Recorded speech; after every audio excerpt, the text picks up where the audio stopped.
você não pode gastar tempo. E eu tenho uma outra coisa que acho que dinheiro você pode ganhar mais. Porque dinheiro você trabalha, você aplica melhor, você faz um negócio melhor, você ganha mais, você ganha um bom bônus. Tempo você não ganha mais. Não, ele é 24 horas finito e ele passa todos os dias. E depois que passou, não volta.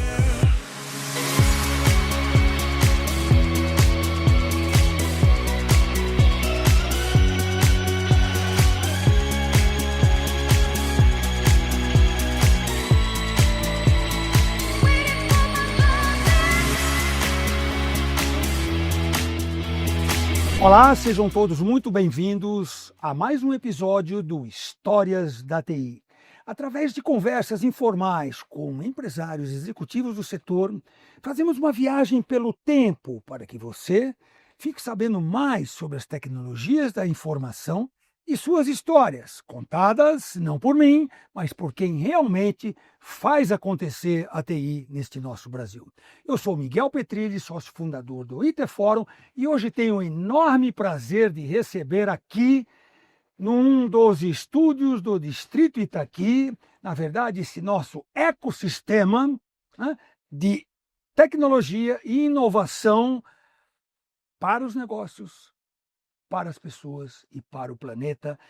Um amigo de longa data que tem uma carreira brilhante como executivo e um executivo de uma única empresa. Esse é realmente um diferencial. Não pulou por várias empresas, que muita gente acha que esse é o caminho. Ele, desde o início de sua carreira, se formou e foi até hoje ser o presidente para o Brasil e para a América Latina de ninguém mais, ninguém menos do que a Accenture. Sim, uma empresa de milhares de colaboradores neste mundo todo, 700 mil mais ou menos, e no Brasil uns 10% disso estão debaixo deste meu amigo de longa data, Rodolfo Eschenbach. Seja muito bem-vindo ao Histórias da TI. Muito obrigado, Miguel. É um prazer estar aqui com vocês todos. Obrigado esse lugar fantástico que eu adoro. Sempre que venho aqui no Itaqui é um prazer. Um lugar de aprendizado, um lugar de inovação e um lugar de rever amigos. E é essa equipe fantástica que você tem. Então, muito obrigado pela oportunidade de estar aqui, dividindo um pouco da minha história. Não acho que ela é tão fantástica assim, mas obrigado pela oportunidade de qualquer jeito. É, muito. E nós vamos realmente, como vocês sabem, né? Gravamos alguns episódios no Histórias da TI.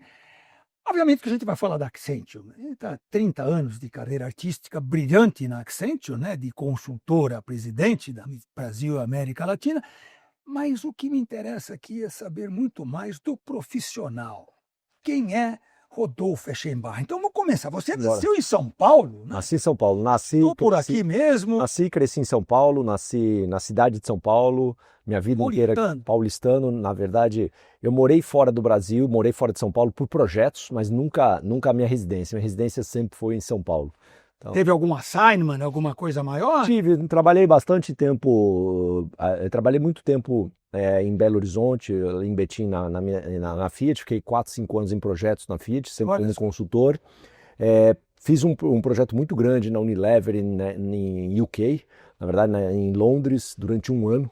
E foi um período interessante. Já quer saber um pouco da minha vida. Foi um período onde a minha esposa estava grávida.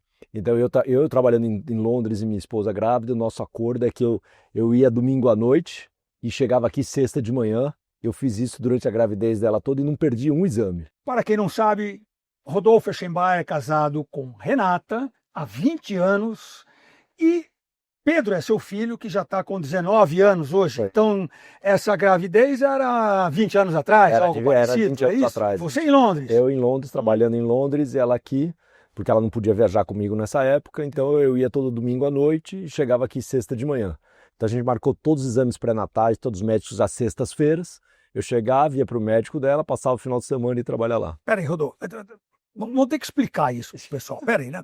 Ponte Aérea Rio-São Paulo, você deve ter alguns amigos, assim como eu, que trabalham no Rio, moram em São Paulo, uma horinha de viagem, menos, né? Ou Brasília, né? Muita gente vai para Brasília, volta. Ponte Aérea São Paulo-Londres. São Paulo-Londres, sair de Guarulhos para o Heathrow. Toda semana. São umas 8, 9 horas, 10 horas. 10 horas de viagem. 10 horas de viagem, mais umas 3 de fuso. É isso aí. Toda semana. É divertido, né?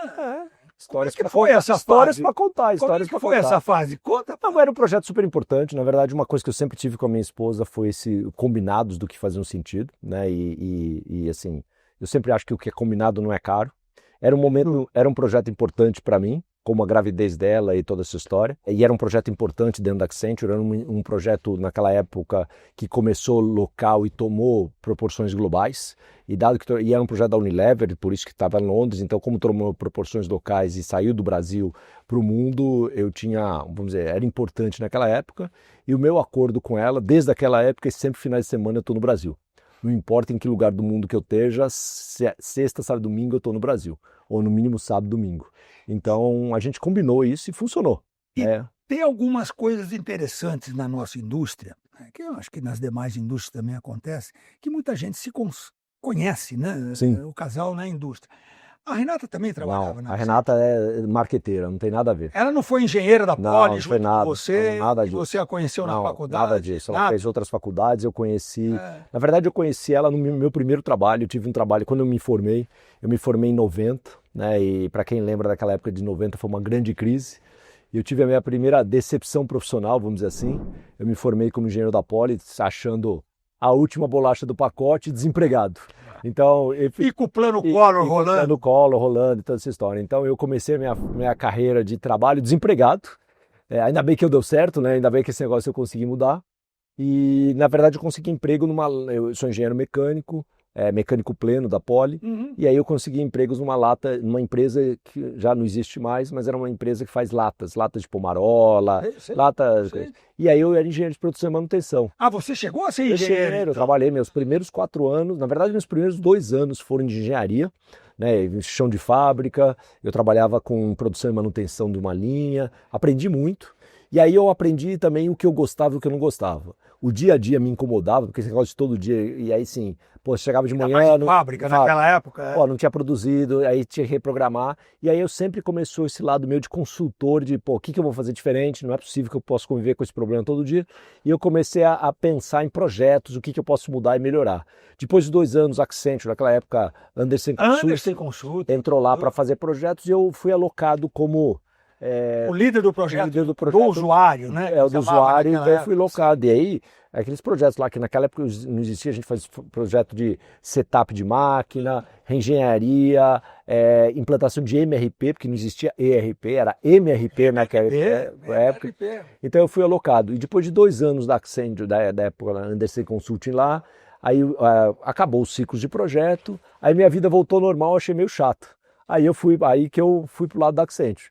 Então, vou fazer um parênteses para explicar para esse pessoal que são mais de 2 milhões de usuários únicos que a gente tem aqui, em todas, nos acessando, obviamente que não estão todos aí, né? Nós não estamos ainda com toda essa bola, como diriam os mais jovens, mas está disponível para toda essa audiência em todas as plataformas do IT-Fórum, entendeu? Desde o TikTok até YouTube é o lugar mais fácil para assistir, o www.itforum.com.br. A maioria é jovem. Não sabe dessa história. Aconteceu como você falou, formar em 1990. Bom, sorte dele que já estava empregado e tinha aquilo. Se eu contar para vocês o que aconteceu comigo em 1990, quando Fernando Collor de Mello assumiu, vocês devem ter lido a respeito, a maioria, tem alguns aí que são tão antigos quanto eu, baby boomers, né, que devem ter vivido isso também. Não foi fácil. Não foi fácil mesmo. E eu estou entusiasmado porque eu também sou engenheiro de produção, fiz USP lá em São Carlos, os caras davam aula para você primeiro aqui na Poli, depois iam no final de semana me passar com informação lá também. Eu cheguei a ser engenheiro por 6 anos. Pô, 6 anos. Mais longevo que eu. E você por 2. E você falou uma outra coisa que eu preciso compartilhar com todo mundo. Eu estava participando da implantação do MRP, Materials Requirement Planning. A maioria existia o Enterprise. Não existia. Não era SAP, o que existe. Não, porque ainda era IBM, ainda estava lá pela IBM. SAP nem existia naquela época. Não existia. Os executivos da IBM na Alemanha. E, obviamente, o que aconteceu naquela época, pior. Isso é uma informação que, de repente, você vai até me ajudar. Você lembra como é que era, naquela época, acho que você não vai lembrar, como é que era o link que a gente chama hoje em dia para comunicar um Era site discado, né? Era discado. pior. Chamava-se Transdata, era um negócio que só a Embratel vendia, e tinha um SLA, que nós vamos conversar aqui também. Quanto você imagina, Rodolfo, que era o SLA daquela época, assim? Não lembro. 2 dias. Quer dizer, roubavam-se os cabos de fios de cobre E aí tinha 2 dias trançado pra na colocar. Dutra para levar de São Paulo até Resende. Tinha 2 dias da empresa fora do ar. Você imagina uma empresa 2 dias fora do ar? Não, Hoje? imagino 2 horas. E já é muito. E já é Mas eu, quando eu fiz faculdade, não existia microcomputador. verdade. Quando eu fiz faculdade, ainda Em não 83 que chegou ao Brasil. tinha que ir na Poli fazer. Na verdade, eu tinha que fazer cartão perfurado. No IBM 1130, que era o que eu tinha lá em São Carlos também. Então a gente ia lá no centro de processamento, fazia cartão perfurado e compilava programa lá. Então é impressionante. O que é bacana, e aí vamos dizer, dessa vida hoje, você vê a transformação onde você saiu efetivamente de um cartão perfurado, compilação absolutamente, você tinha que ver o que dava, e aí batch tudo totalmente, para um negócio totalmente, quantas tecnologias já foi, já morreu, já veio, então assim, isso é muito bacana de ver o que está acontecendo. E essa é a história da TI, do cartão perfurado à inteligência artificial. E nós vamos discorrer várias coisas, porque você também é um dos privilegiados, assim como eu. Você já nasceu meio digital, né? Você não nasceu totalmente analógico, como eu. Mais ou menos. Né? Mas você viveu tudo isso que é o interessante a gente. E é legal, isso é eu acho que você viveu de vários clientes, né? Acho que a beleza de viver ou trabalhar na Accenture é estar conseguindo viver, talvez em primeira mão, ou talvez nas primeiras mãos, essa história toda. Então, a Accenture é uma empresa sempre que, talvez ela não seja a criadora das novas tecnologias, mas ela entende muito rápido as novas tecnologias, se molda ela, né? A gente faz reestruturações enormes e acelera nessas novas tecnologias. Então a gente realmente é um dos first movers nas tecnologias. Então isso é um prazer, porque na verdade você aprende. Para quem gosta é um prazer, para quem não gosta é desesperador, porque esse negócio a mudança mexe no queijo de muita gente. Então, para quem gosta de mudança, como eu gosto de mudança, é um prato cheio. Então é um prazer trabalhar. Dos 30 anos, pelo menos 5 ou 6 grandes mudanças de carreira que eu fiz dentro da própria Accenture. Então é uma empresa, mas 5, 6 trabalhos dentro da mesma Accenture. Entendeu? Isso que é interessante. Você diria para os jovens que falam que não é obrigado, tem que trocar de empresa a cada 4, 5 anos, senão você não consegue. Dentro da própria Accenture, você estava com a sensação que você estava trocando de empresa? Estava trocando. De uma certa forma? Estava trocando não é de empresa, mas desafios de missão dentro da própria empresa. Eu acho que outro dia eu estava numa conversa exatamente com os jovens, eu estava na GV, não sei se eu posso falar GV, mas estava na GV, uma vez da GV, e a gente estava discutindo e um deles me perguntou exatamente se eu recomendaria ele trocar de empresa ou não. Eu falei, cara, eu acho que não tem certo ou errado, tem o que cada um gosta, tem o que cada um é valorizado e tem o que cada um se sente bem.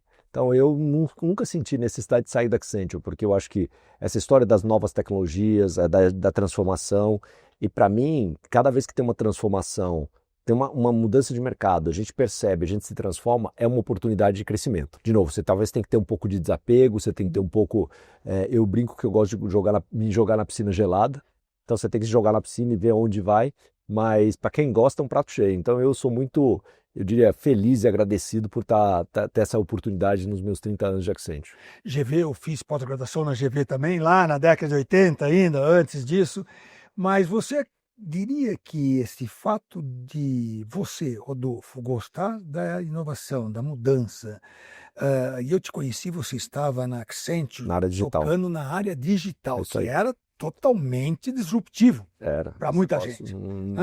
Você acredita que isso é o que te impulsionou a sua carreira? Eu acho que teve 2 fatos importantes, né, dentro dos meus 30 anos da Accenture, se simplificar, vamos dizer assim. Eu tenho, a minha origem mesmo é consultoria, sem tecnologia. Minha origem principal é consultoria, reengenharia de papel, reinvenção, quer dizer, exatamente, mas era muito papel, né? Naquela época, assim, não era tecnologia, mas sempre foi muito papel, mas muito transformação de pessoas, tá? Uma das coisas que eu cuidei muito dentro de consultoria, antes de ser o líder de consultoria, era toda a parte que a gente chama era human resources, ou que seja, quer dizer, toda a transformação das organizacionais, pessoas. Então é uma área que eu sempre tive paixão, porque eu acho que as organizações e toda a sua história são entidades importantes, mas no final dos contos quem faz a diferença, quem compra o projeto ou não, quem faz a transformação são pessoas, né? Pessoas, gente, profissionais. Então essa foi uma área minha de estudo e quase que paixão a vida inteira. Depois eu peguei consultoria como um todo e até a área digital. E eu quase que naquela época me gabava ou ficava feliz de não tocar em tecnologia. Eu achava que não saber de tecnologia estava tudo bem. E aí quando começou o digital, eu acho que foi um insight meu que eu falei, cara, eu acho que eu preciso conhecer esse negócio. Aí vai vir, vai trocar o mundo. E naquela época o Rogério, o presidente, que é onde você tocava bem com ele, e eu me candidei a ser o cara de digital. Eu falei, cara, Rogério, eu quero estudar esse negócio, pular na piscina gelada. E você não era um... Não, nada.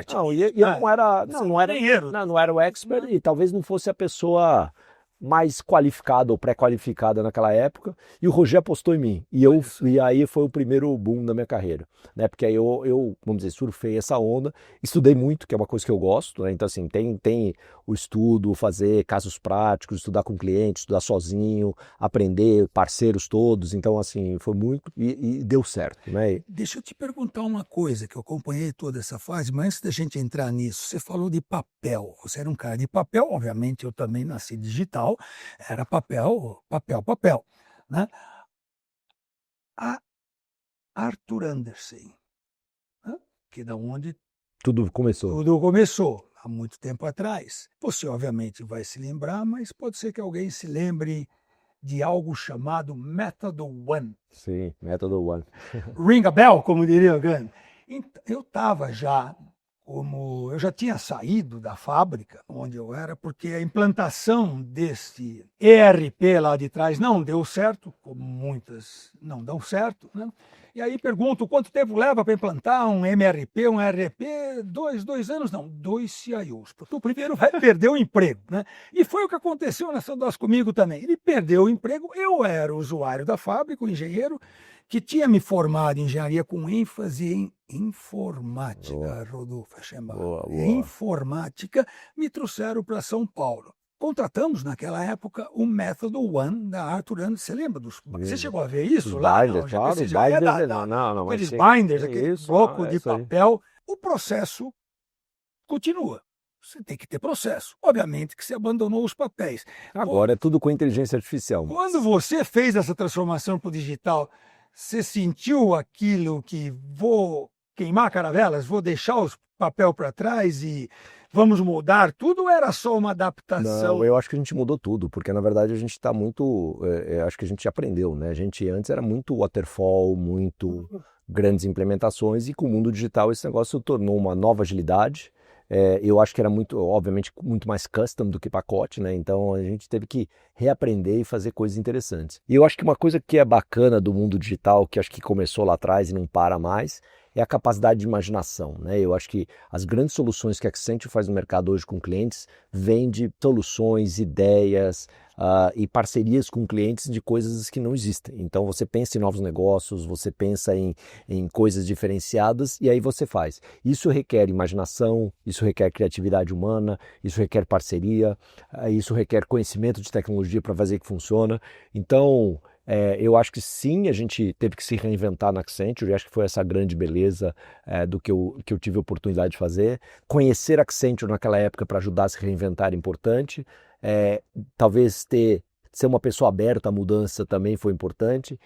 Mas terceiro, eu acho que a minha habilidade de conhecer e liderar pessoas é o que fez com que eu conseguisse, vamos dizer, liderar essa transformação, né? E assim, a gente começou com 200 pessoas e terminou com, naquela época, 1.000 pessoas na área digital.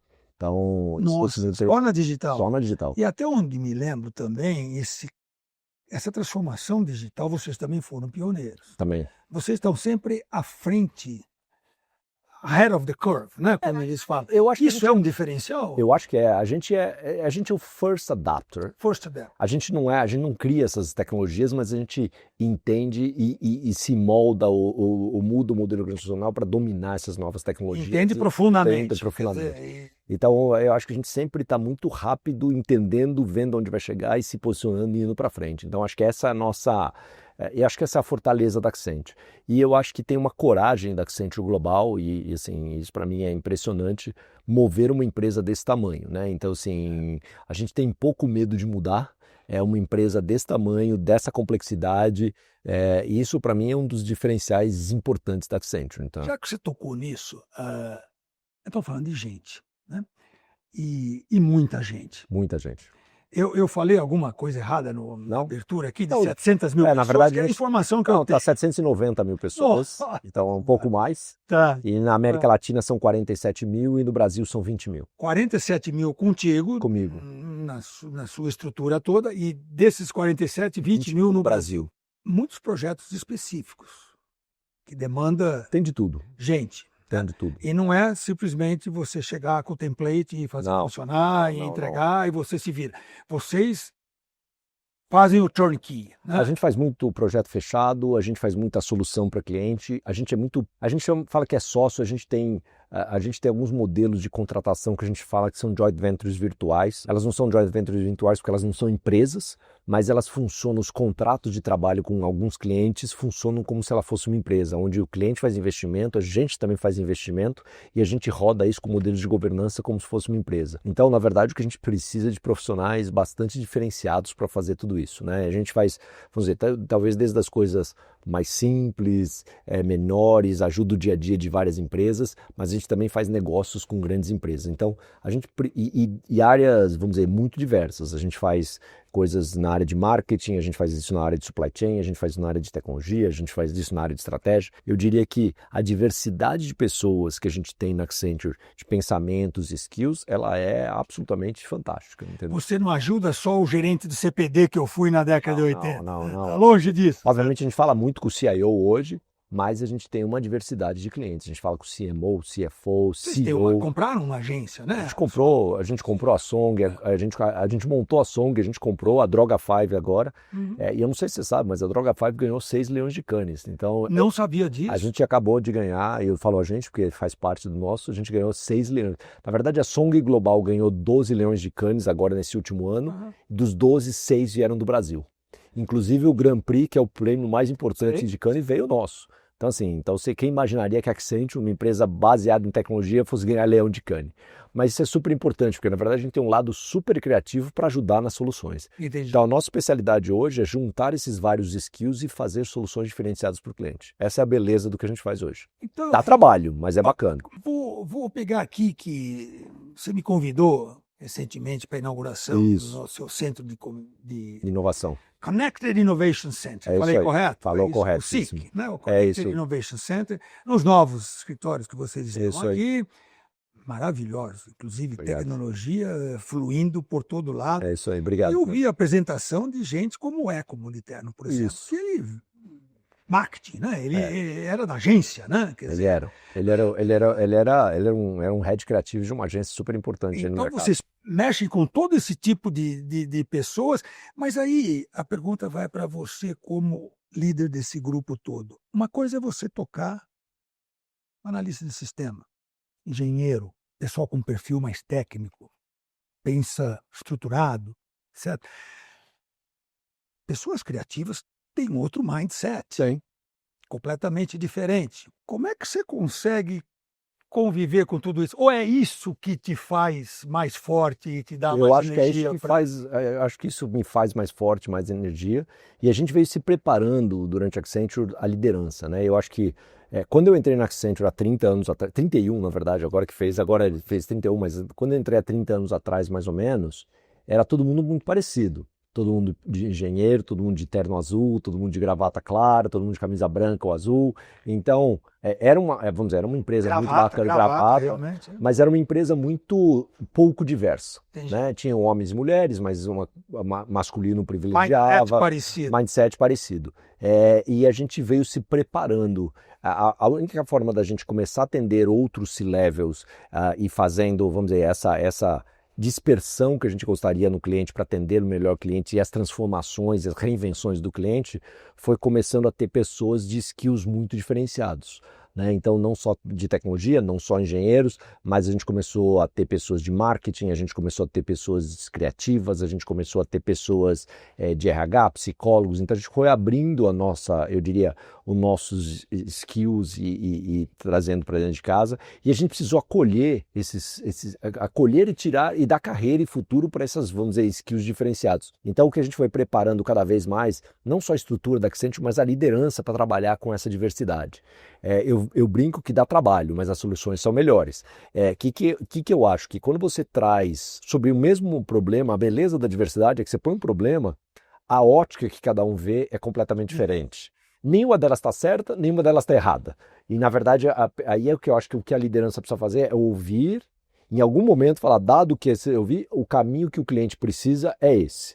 Né? Eu tenho vários remédios, mas qual o remédio correto para aquele momento para o cliente é esse. Então, essa beleza de é quase que dispersar para depois reagrupar aí. Então, a gente está preparando, e esse é um caminho, eu acho que sem fim, porque lá vai sempre, vamos dizer, precisa melhorar. A liderança hoje ela é muito mais preparada para trabalhar com diversidade de pensamentos, de ideias, de colocações até, para a gente saber e trazer caminhos criativos. Então, parte do que a gente surpreende os clientes, parte do que a gente vem com essas ideias totalmente inovadoras é ter essa criatividade. E eu acho que outra coisa que a gente conseguiu fazer e não foi fácil no começo. De novo, quando eu te falei, todo mundo de terno azul, gravata clara, gravata, vamos dizer, sem muita chamação. Quando você começou a ter gente tatuada, gente de camiseta, cara, você fala, cara, como é que eu não vou levar esse cara no cliente, que o meu cliente está acostumado a um cara de gravata, como é que eu vou levar? Essa fase já é do passado, entendeu? A gente aprendeu que não necessariamente... Coisa de agência, né? Então, não necessariamente o jeito que você se veste, o jeito que você faz, obviamente desde que seja com respeito e decoro, claro, efetivamente não define quem você é. Então, essa etapa a gente já passou by far, mas no começo foi quase, puta, como é que eu domino? Então, assim, e aí a primeira fase foi, puta, as pessoas se respeitarem, vamos dizer que, cara, eu posso ter uma ideia diferente de você, mas o meu ponto de vista também é válido. E depois, outra ideia foi a liderança conseguir fomentar essas ideias e em algum momento ela tomar caminho. Então é uma jornada dos últimos, eu diria, 10 anos que a gente está nessa jornada aí. Eu lembro. É o tempo que você começou lá no... Agora, isso é Brasil ou é mundial? Não, isso é mundial. Isso permeia a Accenture como um todo? Isso permeia a Accenture como um todo, mas no Brasil ela é mais, porque eu acho que a gente, na América Latina, mas principalmente no Brasil é mais porque a gente é um povo criativo.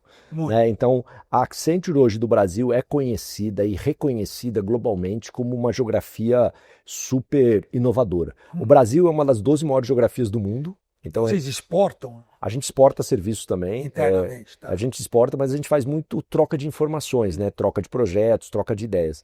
Então, a Accenture hoje, cara, o Brasil, mesmo com uma moeda fraca, vamos dizer assim, a gente é uma das 12 maiores geografias do mundo. Então, literalmente, uma das 12 geografias. Por isso que eu faço parte... Em volume de negócio? Em volume de negócio. Em volume de negócio. Eu não posso falar os números, porque a gente só abre global, mas a gente é uma das 12 maiores, e por isso que eu centro no comitê global da Accenture. Olha só. Eu faço parte do Global Management Committee da Accenture pelo tamanho do Brasil e representatividade do Brasil. E além do tamanho, mesmo sendo uma moeda fraca, a gente é reconhecido por soluções inovadoras que a gente faz daqui. Então, eu acho que esse DNA do brasileiro de dificuldades, de desafios e de criatividade é o que a marca hoje do Brasil para o mundo todo. E quem está lá dentro há 30 anos da sua turma, que começou com aquela paletó e gravata, para todos os grandes bancos são seus clientes, para ir num grande banco, num board de um grande banco, que hoje está mudando também muito, ainda bem, que era, como é que foi liderar isso? Foi divertido, eu me divirto. Esse é muito bom. Foi divertido, senão eu não estaria lá, mas alguns não se adaptaram, infelizmente, e eu acho que assim... Muita mudança, muita conversa, muito entendimento. E eu acho que o que aconteceu, na verdade, é que a gente vê as pessoas todas por dois eixos, tá? Um eixo é a competência técnica, vamos dizer, então você sabe de tal tecnologia, você é uma pessoa de vamos dizer, de impacto, o que você é. Então, assim, conhecer o skill técnico das pessoas é super importante. O que eu digo é que, principalmente as pessoas mais seniors da Accenture, ela tem que ter um T de conhecimento. Então, o T, obviamente, ela tem que ter uma área de profundidade, pode ser SAP, pode ser raso em tudo. não pode ser raso em tudo, mas eu tenho que ter uma lateralidade, porque senão eu não consigo trabalhar. Então, todo mundo tem que ter o seu T. Né? Assim, eu tenho uma especialidade, alguma tecnologia, ou algum processo, alguma área funcional, que pode ser supply chain, SAP, mas eu tenho que ter uma visão abrangente de transformação de clientes e toda essa história. Então esse é o lado, vamos dizer, da que a gente olha as pessoas, dos skills e da formação. Mas eu olho um outro lado que é o fit cultural, a preparação e toda essa história. Então, muita gente daquela época, vamos dizer, contemporânea minha, que tinha, vamos dizer, um eixo de impacto muito forte ou tal, mas não se adaptou. Então, com o tempo, essa pessoa não consegue, né? Então, se você por mais que você tenha um impacto, mas você não tem um fit cultural que a gente quer fazer, esse negócio não progride. Então, a gente teve gente que, obviamente, progrediu e veio, como eu vim, e veio várias pessoas, mas teve gente que ficou pelo meio do caminho. E foi interessante, porque essas pessoas mesmos, depois de muita conversa e com muito respeito, a gente chegou à conclusão mútua que não fazia sentido, nem para ela estava bem. Né? Tem outros lugares que ela poderia se desempenhar e vários foram e estão se desempenhando muito bem, mas nesse perfil novo que a gente quer na Accenture, não faria sentido. Então, liderar isso também é fazer escolhas difíceis, né? Imagino. E vários deles eram talvez contemporâneos e amigos meus. De longa data.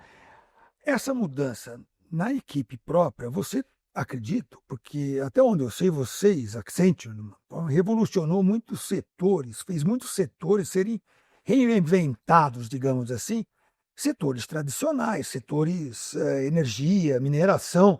O cliente, foi fácil para passar essa inovação para o cliente? Eu acho que a gente é muito de comum acordo. Teve resistência nos clientes também? Tem de tudo. Na verdade, eu acho que uma das nossas boas especialidades é como é que a gente ajuda. Grandes projetos sempre têm resistência dos clientes, eles podem ser bons, mas efetivamente não são fáceis, porque você mexe, eu não diria só politicamente, mas você mexe na estrutura, você mexe no processo, você mexe na vida das pessoas. Então, uma das coisas que a gente sempre trabalha em todos os projetos, principalmente os de transformação ou grandes transformações, é o componente humano, né? O componente o famoso change management, não no sentido antigo de treinamento, mas no sentido de adoção à mudança, entendimento e adoção de mudança. Porque, na verdade, você está mexendo, como você falou, no queijo de todo mundo. Então, por mais que o projeto faça sentido, você está impactando de alguma forma as pessoas. Então, essa componente humana é uma das coisas super importantes dos nossos trabalhos, porque sem isso você não consegue. E isso tem duas vertentes. Uma vertente que vamos dizer, dentro da organização, para que eles comprem a mudança, entendam a mudança e vamos dizer, sejam on-board na mudança, às vezes tem impactos e saídas de pessoas, como é que a gente trata isso com respeito, reskilling e preparação. Então, a componente humana é uma das componentes importantes de tudo que a gente faz. Porque você não entrega só um software, um projeto, você mexe na empresa como o ponto é adoção, né? Na verdade, o ponto de toda solução e qualquer solução é adoção. Se você não adotar ou se a empresa não adotar, essa solução não vai ser efetiva lá na frente. Então, a adoção é um dos temas super importantes para a gente. Vocês são GPTW, Great Place to Work, há muito tempo. Isso está relacionado com essas mudanças e com esse grupo de pessoas diferentes? Porque ser GPTW, entre nós, eu acompanhei muita GPTW desde o início. Quem trouxe o GPTW para o Brasil, Zé Tolov, era parceiro de sucesso lá atrás, junto comigo, Ruiz Chiozal aqui toca, todos grandes amigos, a gente já participou da entrega desses prêmios muitas vezes, publicamos isso nas nossas publicações, nas nossas revistas e sites, etc. Com meia dúzia de pessoas, 100, 200 colaboradores. Já dá trabalho. Já dá trabalho. A própria nossa empresa, ITMID, IT-Fórum, hoje, cara, já dava trabalho com esse nível de pessoas. Com 40 mil pessoas, Rodolfo, como é que é ser GPTW? E eu sei que não é só no Brasil, né? Vocês são nos países da América Latina. A gente é certificado em todos os países da América Latina. Onde é que está o milagre? Eu acho que não tem milagre, tem muito trabalho, né? E eu acho que tem... Por que a gente quer ser... Acho que talvez a pergunta é um pouco... Eu acho que o GPTW, e de novo, eu respeito o prêmio, eu respeito toda essa história, mas o GPTW para a gente é uma grande medição se a gente está tendo as pessoas dentro do trabalho satisfeitas e felizes, tá? Então a gente está olhando o GPTW... Isso é o prêmio, é o que interessa. Mais do que o prêmio, de ser os primeiro, segundo, terceiro, a gente quer ser certificado em todos os países, né? Então essa é a primeira... Nossa ambição é que todos os países sejam certificados, porque se a gente for certificado, mostra que a gente está fazendo um bom trabalho em motivação e eu diria, deixa as nossas pessoas felizes para trabalhar. A gente entende que o engajamento nas pessoas da Accenture, ela vem de três grandes vertentes. Uma delas é, vamos dizer, pagar um salário fair, os benefícios bons e toda essa história. Então, nosso salário é fair, é competitivo no mercado. Efetivamente tem setores que pagam um pouco mais, mas a gente está bem competitivo. A nossa grade de benefícios é diferenciada, do jeito que a gente dá benefícios e trata não só os nossos colaboradores, mas também as famílias, é de forma diferenciada. Então a gente entende que isso é um valor das pessoas se sentirem cuidadas e tudo. A gente ganhou esse ano na GPTW um prêmio que para mim talvez seja mais importante até do que o GPTW. A gente foi reconhecido como uma das empresas gigantes de destaque em bem-estar e qualidade de vida das pessoas. Então isso para mim é super importante. Eu particularmente acho que a doença do momento é exatamente como as pessoas têm o bem-estar. Então você garantir que saúde mental... Tá na cabeça, né? Saúde mental, a gente ser reconhecido como uma empresa que está fazendo um bom trabalho em saúde mental, para mim é super importante, que eu acho que é a doença do momento. Então isso entra na categoria salários e benefícios, tem que ser fair, tem que ser bom, e a gente acredita. O segundo tema que a gente acredita é um lugar que te dê pista de crescimento, né? Então, o crescimento, carreira, desenvolvimento, e o nosso trabalho não é te promover ou te levar para frente, mas o nosso trabalho é dar pista para isso, né? Então, com os nossos crescimentos, movimentos laterais, a gente dá pista para as pessoas crescerem e, obviamente, cada um faz a sua Cada um faz um jeito. E a terceira, trabalho interessante. Né, eu acho que um dos valores que as pessoas que fazem, eu fiquei muito na Accenture porque os meus trabalhos são interessantes. Então eu saber que eu vou agora com inteligência artificial, lá com digital, que eu conheço a indústria X, que eu participo daquilo, falar dos projetos que você faz no mercado, são super legais. Né? Então esses trabalhos interessantes e as pessoas se sentirem motivadas a fazerem trabalhos interessantes... Você cria propósito, você diria isso? Não sei se é um propósito, eu acho que é a pessoa gostar daquilo que vai fazer. Jovens, né? E eu acho que a gente tem uma quarta coisa também, que agora a gente tem trabalhado muito há alguns anos já, e não fui eu que comecei, foi para mim, eu estou dando continuidade a acelerar, que é todo o tema, quando eu falei aqui de salário, também tem todo o tema de o que a gente está chamando de cidadania corporativa, né? Que está aqui três pilares super importantes. Um pilar é todo o tema de inclusão e diversidade. A gente é uma empresa diversa, a gente é uma empresa... Dentro da própria... Porque o seu trabalho que você faz lá fora, que vamos conversar disso daqui a pouco. Mas a gente é uma empresa diversa, então... E o que é importante é que isso está enraizado na gente. A gente não tem tolerância zero à discriminação, qualquer forma de discriminação, a gente tem tolerância zero. Os nossos processos hoje, eles já acolhem muito bem a diversidade. O que é isso? Por exemplo, a gente acabou de ter um processo de promoção e a gente vai promover uma boa parte das pessoas agora. Quando você olha o balanço entre homens e mulheres, pretos e toda a história, é representativo da população. Então, a diversidade já faz parte do nosso trabalho. E o que eu quero? Que as pessoas sejam elas mesmas para trabalhar. Ela não precisa se esconder. Esse é o ponto. Não precisa representar. Não precisa, você tem que ser uma máscara. Você tem que ser você mesmo para trabalhar. A única forma de você dar o melhor desempenho, ser acolhido, é você sendo você mesmo. Então, a nossa importância da inclusão e diversidade é para isso, para primeiro representar a sociedade, mas também as pessoas serem elas mesmas no dia inteiro, né? Ou todos os dias. O segundo é sustentabilidade. Todos os nossos escritórios são verdes, impacto o mínimo possível, qualquer coisa que a gente faz tem impacto, se não zero, mínimo. Então os escritórios estão verdes, tem que ser os verdes, a gente faz reciclagem de máquinas. Onde a gente faz vocês estão agora? Então, todos os escritórios da América Latina são. E o terceiro é cidadania corporativa. Então a gente trabalha muito com ONGs, notadamente aqui Gerando Falcões, Fábio da Casa Zero no Recife. Em cada cidade que a gente opera na América Latina, a gente tem projetos sociais que a gente trabalha com ONGs. Para quê? Para que a gente devolva um pouco para a sociedade tudo que a gente tem. E isso gera um propósito e engajamento nas nossas pessoas. E eu acho que a coisa legal que a gente faz aqui é que a gente está trabalhando com o nosso propósito, que é inclusão social de jovens. Então, o nosso foco de todo trabalho é com essas ONGs. Tem programas específicos? Tem programas específicos que a gente trabalha com essas ONGs. Que são líderes de família. Tem. Conta um pouco A gente disso tem pra projetos, gente. a gente usa as nossas tecnologias todas em parceria com essas ONGs para fazer impacto social. Né? Então a gente investe uma boa parte, vamos dizer, boa parte não. A gente faz projetos pro bono, a gente faz pouca doação, porque a gente acredita que nosso impacto através de projetos pro bonos são mais importantes simplesmente doar. Então a gente escolhe entidades que tenham a ver com inclusão social de jovens e o que a gente chama de jovens potentes, que são jovens que têm potencial, que vão para frente, e a gente ajuda eles a se letrar e entrar no mercado de trabalho. Então, isso gera propósito das pessoas. E uma coisa que a gente fez muito bacana, que eu acho que esse negócio foi uma virada, é que uma coisa que a gente tem na Accenture é todo projeto que você faz, você tem uma avaliação. Então você é alocado durante 2, 6 meses, não importa se tem uma avaliação, se foi bem ou não. E isso conta no final do ano para o seu bônus ou para a sua promoção e toda essa história. Então é um processo de performance muito bem montado e meritocracia. Esses projetos pro bono também contam para isso. De peso igual, sério, de peso igual. Só mesmo a Accenture não estando faturando nada, não traz receita. Não traz receita, mas traz, a gente, então... Desculpa, é considerado um projeto como outro qualquer. É um projeto como outro qualquer. Assim, interessante. E por que isso foi importante? Porque, na verdade, isso mostrou para os funcionários ou para todo mundo que está lá a importância que a Accenture dá. Então, você ser alocado num projeto, vamos dizer, tradicional de clientes ou num projeto desse, para a Accenture, para a sua carreira, tem um peso igual. Então, isso é muito bacana porque as pessoas falam, cara, isso é uma aposta da Accenture, isso é um valor da Accenture.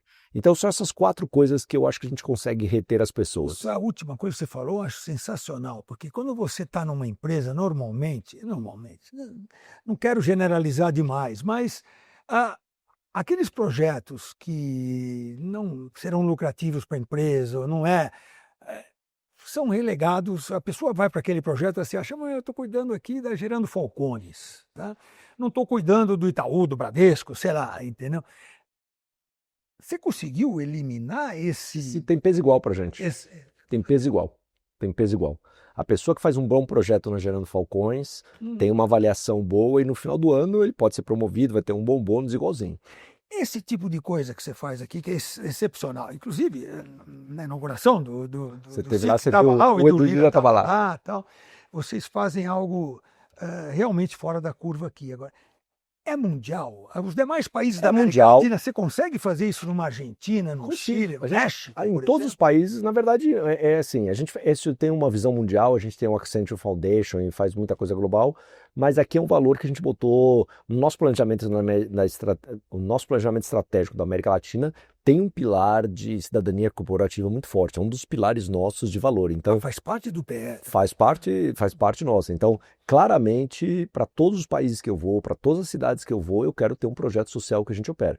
Uma das coisas que a gente está fazendo aqui, assim, obviamente, Gerando Falcões é um grande parceiro nosso, mas não é só. A gente faz com a Gabi da United Way, que é uma entidade super séria. Fala de novo, United Way. United Way é uma entidade americana, global, na verdade ela é global, mais americana, e o papel no Brasil que a gente faz com a Gabi, que é a CEO, é um trabalho fundamental, entendeu? Ela faz um trabalho de inclusão de jovens potentes maravilhoso, a gente é parceiro deles. Jovens de periféricos, né? Normalmente jovens de periferia. Tá. Então, outra coisa que a gente está fazendo agora, lá no Recife, a gente tem o Fábio da Casa Zero, um cara super bacana, que faz um trabalho social maravilhoso no Recife, a gente está ajudando. Tem uma operação no Recife? Temos, nós somos os maiores empregadores, nós somos o maior empregador do Porto Digital hoje. Estão lá no Porto, eu lembro quando vocês inauguraram isso, é sensacional. E a gente... Eu estava lá, inclusive, há 2 semanas no Hack and Play lá. O Hack and Play, aquele... Eu estava lá. Nosso amigo Silvio Meira, ele é um gênio. E aí o que a gente faz lá, por exemplo, a gente está trazendo agora a Casa Zero para São Paulo, que na verdade o Tarcísio vai fazer um novo centro administrativo. Tá. E a gente trabalhou com o Fábio Silva e com o próprio Tarcísio para, dentro do Centro Administrativo de São Paulo, ter uma Casa Zero aqui. O Tarcísio comprou o projeto e a gente já está na fase de implementação junto com o Fábio aqui. Então esse é o tipo de coisa que a gente faz. Isso é um projeto e a gente está fazendo isso tudo pro bono. De novo, porque isso tem um valor para as nossas pessoas, isso tem um valor para a gente, isso engaja as pessoas e vem que a gente está, de certa forma, ajudando a sociedade brasileira. E isso... de uma certa forma, tem um custo dentro da empresa, né? Porque você aloca hora, homem, você aloca recursos de todo tipo, né? Então, e os recursos iguais, de qualidade igual a qualquer projeto. De qualidade igual, Não é porque é um projeto pro bono que você... Pelo contrário. Cara, isso aí eu admiro muito. Tem que dar margem do mesmo jeito. Não é que meu chefe me dá release por causa disso. Claro. Meu chefe não dá me release por causa disso, não. Tem que entregar. Não é muleta para ninguém. Você não vai justificar, não estava fazendo aquilo, não. Mas na verdade, volta mas é o give back to the society. E na verdade o balanço entre vamos dizer, o lucro da empresa, o propósito e como é que você engaja as pessoas. Porque na verdade a gente é uma empresa de pessoas. Obviamente a gente tem muita tecnologia, com o negócio de IA vai desbalancear um pouco isso e tudo bem, a gente vai o que a gente está vendo para o futuro é um balanço entre pessoas e mais tecnologia e todo mundo está discutindo, mas a gente sempre vai ter pessoas. E pessoas engajadas é o diferencial. Cara, se a gente não engajar pessoas, não dá.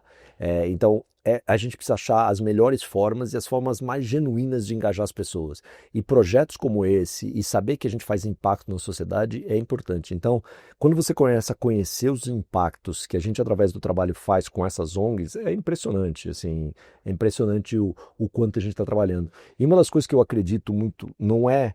Porque quando você trabalha e você tira da linha de pobreza, você dá eu diria, uma dignidade para as pessoas, uma empregabilidade para essas pessoas, você não está resolvendo a vida dela. Você está resolvendo a vida dela e das próximas gerações. Então, esse impacto exponencial é de longo prazo e ele é exponencial. Então, eu acho que quando você começa a olhar e fala, pô, eu não estou impactando só aquela pessoa, mas eu estou impactando a vida dela, a vida dos filhos e toda a história. Então, são histórias belíssimas que você começa a falar, putz, isso é gratificante, entendeu? Aquela coisa que falava antigamente, quando você simplesmente dá o peixe, você vai resolver o problema momentâneo. Quando você ensina a pescar, você faz um negócio realmente especial. Isso aí. Você falou, Rodolfo, 2 letrinhas mágicas aí. Tá bom. Você falou uma vez só. E você lembra quando aquela famosa apresentação do CEO do Google, que ele falou AI, acho que uma centena de vezes durante meia hora de apresentação. AI, virou meme em tudo quanto é lugar, né? Como é que a Accenture viu a IA? Porque, deixa eu voltar até para, de repente, você explica melhor até para todo mundo. Quando eu estive na inauguração do Connected Information Center, você pôs aquelas 3 fases, né? Da física, da nuvem e agora... que a gente está chamando de air. Do que você está chamando do ar, né? Do air. Que é... AI... Revolution. Né? AI Revolution. A gente entende que é uma revolução mesmo. Isso que eu gostaria de saber. Aí deu para entender enquanto eram as pessoas fazendo, depois tudo foi para a nuvem. Essas 3 fases. Você diria que essa fase de... Obviamente que ninguém tem bola de cristal, mas essa fase de AI Revolution será muito mais impactante do que foi nuvem, por exemplo, ou qualquer outra coisa? Eu acho que o que está acontecendo é que é impacto sobre impacto, né? Quer dizer, o que a gente está falando e no ponto de vista a gente explorou isso. Primeiro, a gente não acredita só em máquina, a gente acredita em homem plus, o que a gente chama de human plus machine. Quer dizer, a combinação de homens e máquinas é o que vai ao futuro, tá? A gente não acredita só em máquina, né? Então acho que esse é um ponto importante. E o que a gente está falando é que, na verdade, o IA só está funcionando, ou só vai funcionar, ou só está funcionando porque eu tenho a cloud. Então, as coisas, elas são impactos exponenciais. Mas o ponto para mim, e principal diferença que a gente está falando, que hoje tecnologia acaba sendo uma commodity. Qual que é o diferencial? A base de dados, a qualidade da informação e toda essa história. Então, se eu fui para a cloud, mas eu não tenho uma base de dados qualificada, eu não tenho esse diferencial. Se eu efetivamente também não estou preparado, vamos dizer, na minha cloud, com segurança, eu corro um risco demais. Então, o que a gente está falando é o seguinte, o que a gente está chamando de digital core, como as empresas, e a maioria dos nossos clientes são legados, vamos dizer, que estão se transformando, né? Obviamente, as startups, as novas empresas que nasceram digitais já, vamos dizer, nasceram com um core digital. A maioria dos nossos clientes são empresas, vamos dizer, centenárias de anos aqui, empresas de muito sucesso, mas que não necessariamente têm esse core digital e estão se transformando. Então, essa transformação do core é o que habilita o uso de IA. Tá? E aí, esse é o ponto do que a gente está falando com vários clientes. E sim, a gente entende que o IA vai ser uma revolução, mas no uso com parcimônia, no uso em coisas que fazem sentido, no uso em coisas onde o meu ganho é exponencial, onde eu preciso de super memória, super processamento e uma série de coisas. Então, sim, a gente vê casos de negócio hoje, você conseguiu ver 3 ou 4 casos de negócio lá. Não sei nem se eu posso falar aqui, mas... São públicos, mas assim... são públicos. Você não precisa citar o nome dos clientes, mas... obviamente. Então, a gente tem coisas de call center funcionando, a gente tem coisas de marketing a funcionando. Inteligência artificial então, falando. Então, assim, Nossa, impressionante os casos. E o que a gente está ajudando várias empresas é que tem muito que a gente vê hoje. Isso vai mudar, dependendo de quando você está vendo isso aqui, já mudou, mas tem muita, o que a gente chama de prova de conceito e não necessariamente grandes escalas. E a gente está conseguindo fazer coisas em escalas. E é isso que a gente estava mostrando para os CEOs que estiveram lá com a gente e tem mostrado isso frequentemente. O que eu acho que é a beleza da Accenture hoje, e a gente simplificando muito a Accenture, eu tenho 2 áreas, uma de consultoria e transformação com tecnologia e uma de operação. A gente opera áreas de TI, áreas de finanças, áreas de RH para clientes. A beleza é que eu consigo usar do meu próprio remédio. Então, eu tenho mais de 1.000 agentes rodando hoje na Accenture, usando IA. Então eu já tenho isso. Então conversando entre eles. Conversando e fazendo processos autônomos e toda essa história. O que eu começo a fazer? Eu começo a garantir que o meu pessoal de tecnologia e implementação está usando isso nos nossos processos para aprender e esses aprendizados retrofitam para a consultoria. Então a gente consegue fazer isso acontecer nessas 2 velocidades. Então o que está dando para a gente hoje eu diria, não domínio, mas porque a tecnologia está tão em mudação que acho que ninguém domina totalmente, mas está dando, a gente sabe o que acontecer no dia a dia. Então está sendo muito bacana aprender o que está acontecendo no dia a dia, usar, ver se deu certo, não deu certo, como é que eu escalo, como é que eu não escalo. Mas o nosso principal aprendizado aqui é o seguinte: se você não tem uma base de dados diferenciada, você não consegue fazer o melhor uso da IA. E até porque quando você fala em corporativo, não dá para você deixar em mar aberto, não dá para você usar a internet. Segurança. Fundamental. E assim, e dados você não pode comprometer, né? Você não pode pôr seus dados numa nuvem aberta. Então, assim, então a qualidade do que você tem, do asset, da base, toda essa história, para a tecnologia usar, é o principal diferencial. Então, esse discurso a gente está falando muito para os clientes e esse negócio está tendo eu diria uma ressonância e um entendimento bastante interessante. Então a gente está fazendo N projetos nesse sentido e projetos em escala e entrando coisa em produção. Esse de call center que você viu, por exemplo, tá operando hoje já em 40% do que era o call center, está sendo atendido 100% por máquina em 11 países da América Latina. E o bonito que eu vi lá não era simplesmente cases, não era uma base de dados controlada, era algo em produção. A gente não está fazendo mais demos para os clientes, a gente está botando, a gente está chamando de casos reais. Casos reais. A gente não tem mais demos. No nosso Connect Innovation Center a gente não faz demo, a gente faz casos reais de produção que a gente mostra, obviamente autorizado pelos clientes e com uma base sanitizada, toda essa história. Até o próprio cliente estava lá demonstrando. O cliente estava lá demonstrando. Então a gente faz isso porque é essa transformação em escala. Então a gente brinca que não o PowerPoint está morto, porque a gente vai usar PowerPoint para outras coisas, mas a mostrar hoje para os clientes, ensinar o que está acontecendo nos clientes é com isso. E eu acho que a beleza disso, e se você viu lá também, outra coisa que você vai ver é que às vezes não é só mostrar o caso, mas a gente está falando muito do behind the scenes.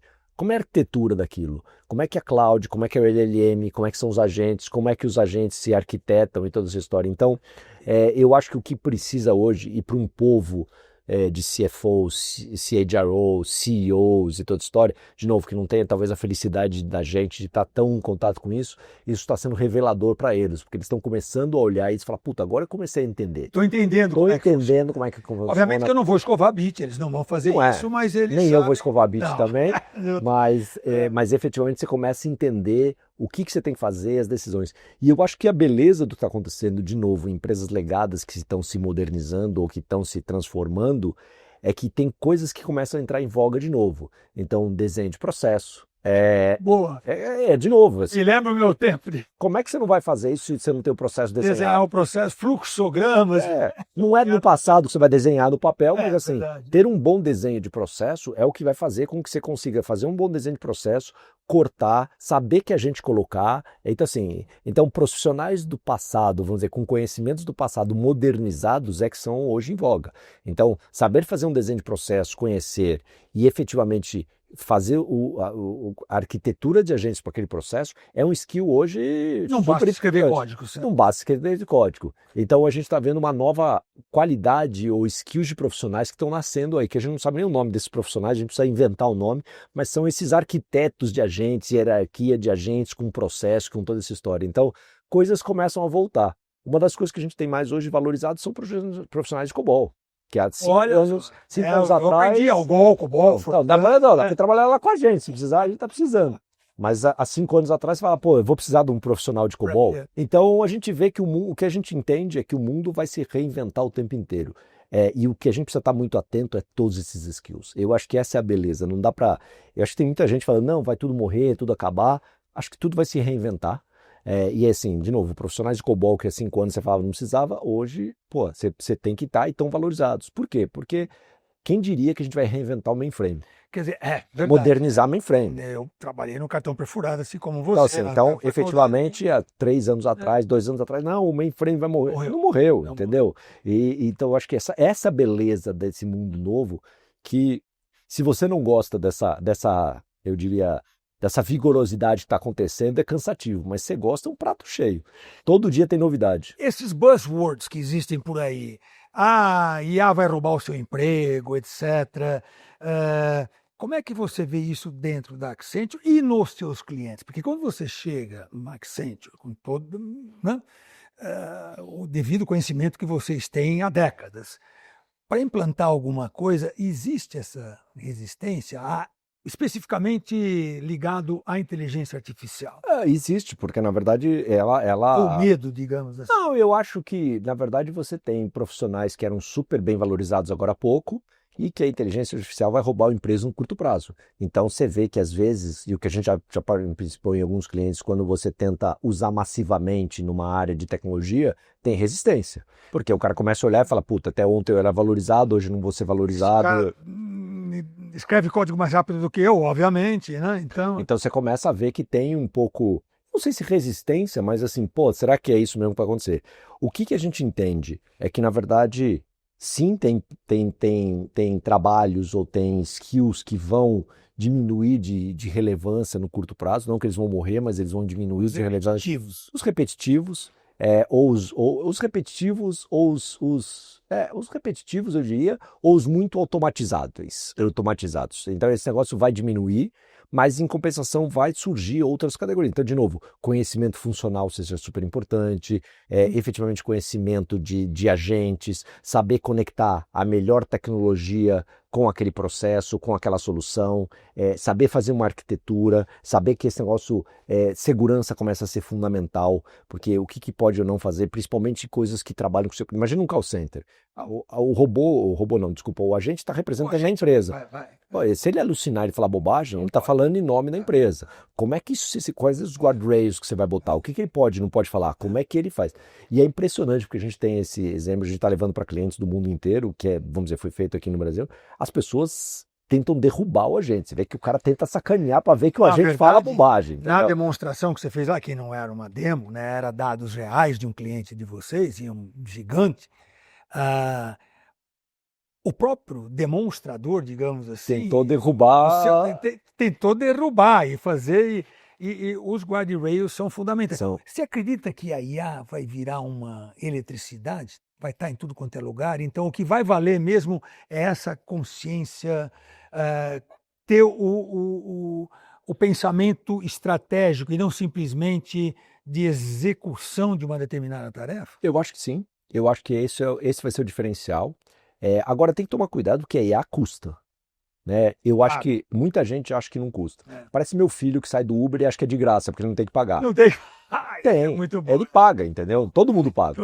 Então a IA tem custo. E a hora que você está no chat GPT também tem alguém pagando ali. Então assim, a gente vê, inclusive nas nossas áreas de operação, você começa a ver que o custo de tecnologia está subindo, com vários clientes.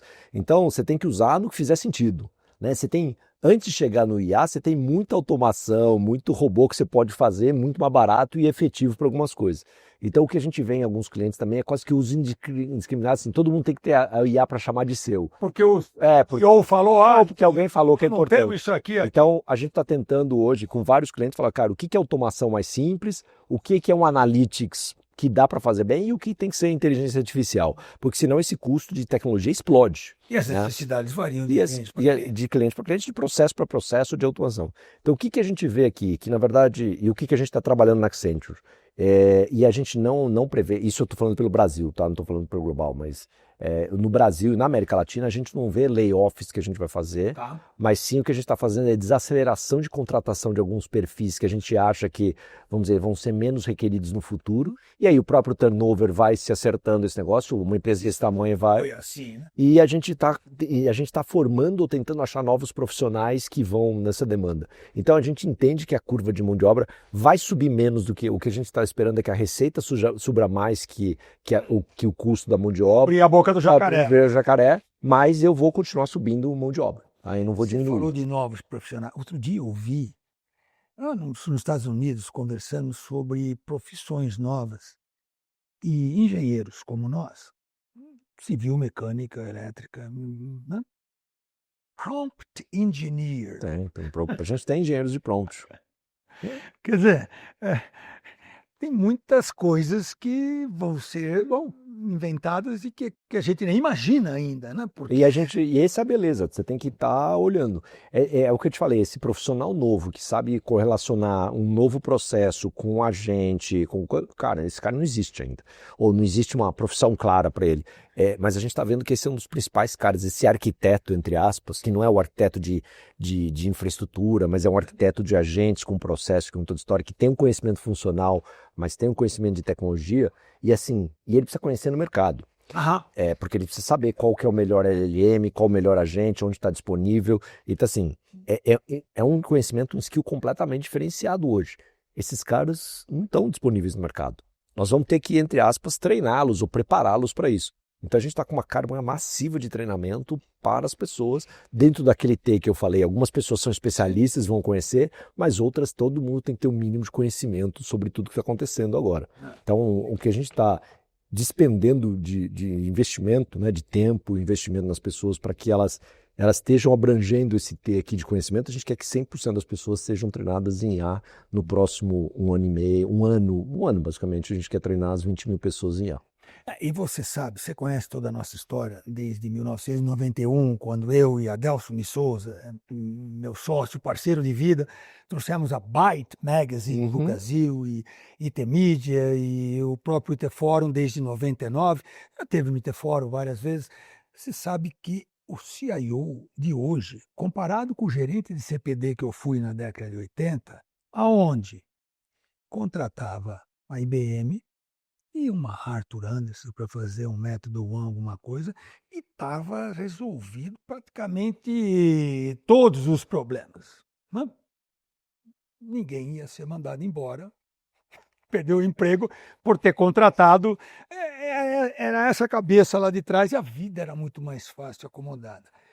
Hoje, falando com todos os CIOs que estão nos vendo aqui, a gente faz todo o trabalho jornalístico, etc., o próprio IT Forum, trazemos todas as empresas, como está aqui o Accenture e todas as outras que participam, nossos parceiros no IT Forum, para tentar fazer a sua vida ficar menos complexa. Mas eu acho que vai ser fácil. Eu acho que é um desafio quase impossível, para ser sincero. Porque o esquema de atualização, quer dizer, outro dia eu estava com o TK é o presidente global da Google Cloud. Sim. E a gente estava numa conversa com ele, assim, a quantidade...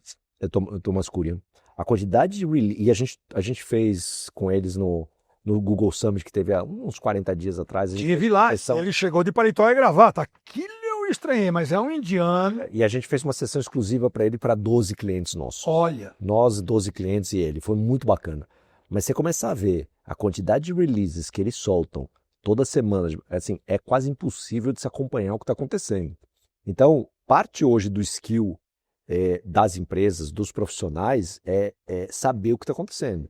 E assim, obviamente, a Google é fantástico, a AWS é fantástico, a Microsoft, mas está aparecendo soluções. Como você sabe qual é o que mais faz sentido, essa capacidade de conhecimento e escolha é fundamental hoje para a decisão do que usar. Não vamos nos livrar do FOMO. Missing out.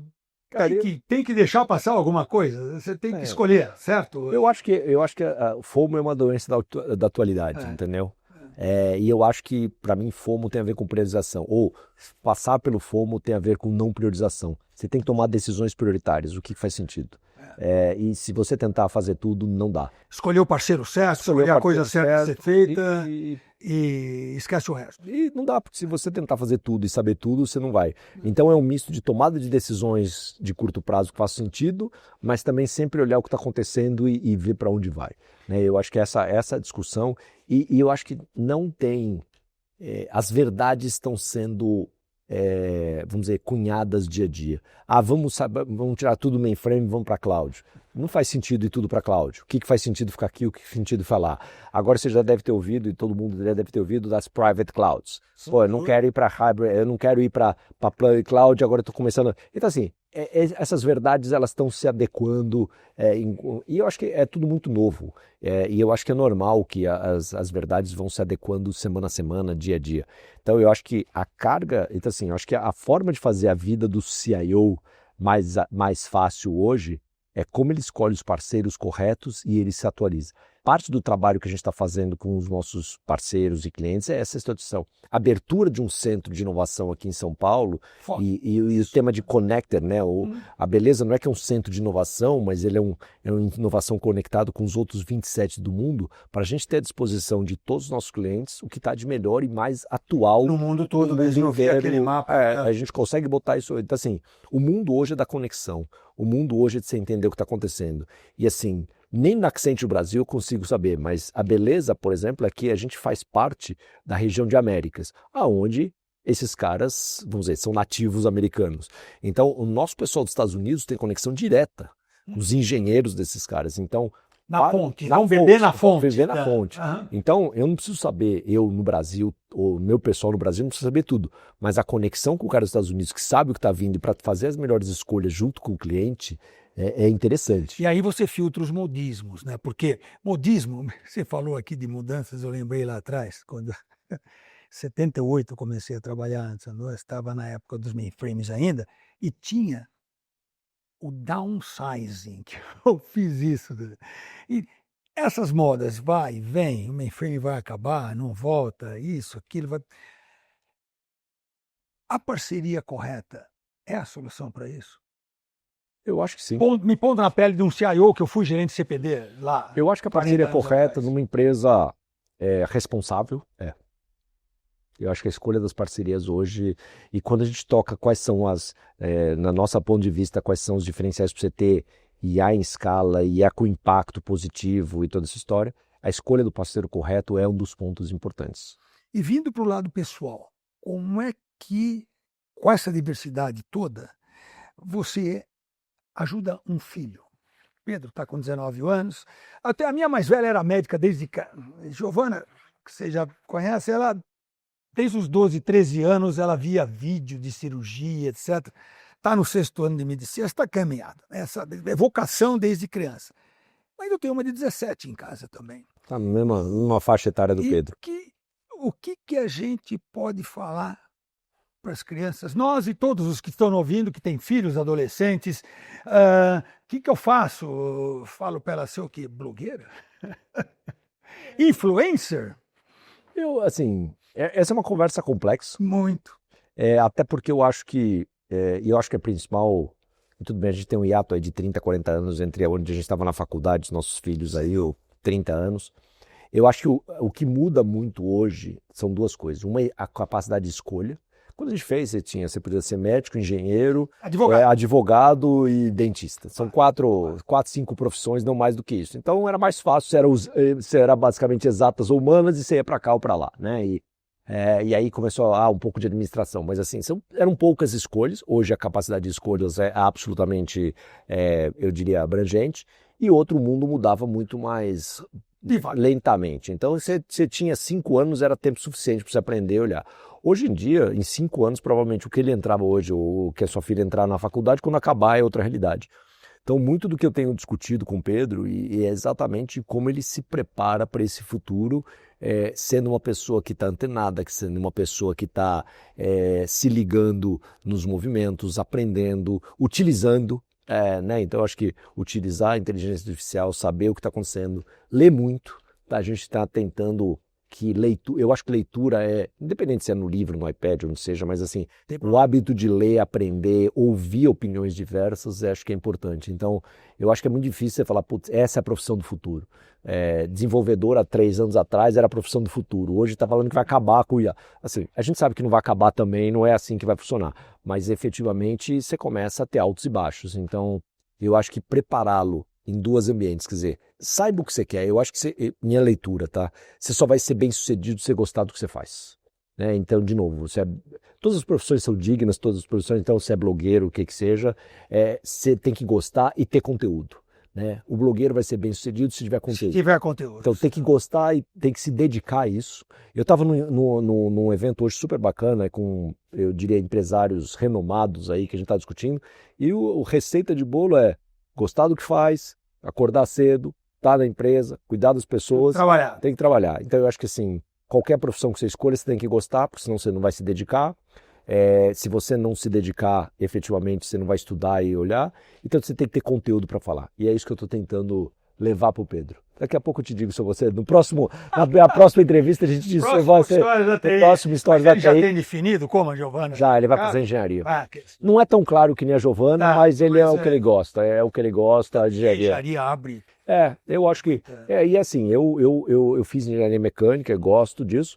Mas eu acho que o principal benefício hoje da faculdade foi o raciocínio lógico e a abrangência que eu tenho. Né? Eu acho que o que a engenharia, pelo menos a engenharia na Poli que eu fiz, me ensinou a pegar um problema complexo e fatiar ele. Né? Então, fatiar, entender, olhar e estrategizar. E esse raciocínio lógico e essa capacidade de ver problemas complexos e você estruturá-los, eu acho que é um grande valor até hoje. Né? Porque eu acho que é onde você vai passar. E essa clareza, tanto no meu papel quanto nessas mudanças que estão acontecendo, eu acho que você tentar ter essa clareza ou rapidamente você entender o contexto, clareza e para onde vai, isso vem muito do que eu aprendi na faculdade ou do que eu exercitei na faculdade.